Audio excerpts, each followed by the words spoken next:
Ngayong holiday season, hindi lang ito tungkol sa regalo at palamuti. Ito'y panahon para sa pamilya at pag-celebrate ng ating mga tradisyon na patuloy nating ibinabahagi sa bawat henerasyon.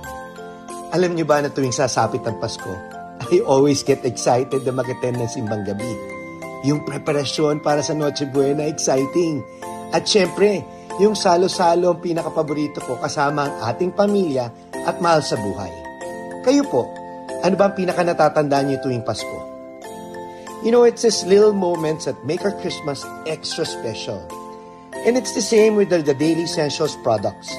Simple lang sila, but they add value and happiness in our day-to-day life. They are like the little traditions we uphold. Simple, but very meaningful. Kaya naman po sa darating na Pasko, hindi lang natin ito gunitain bilang isang holiday, pero bilang isang pagkakataon para mas mapalalim pa natin ang ating maugnayan.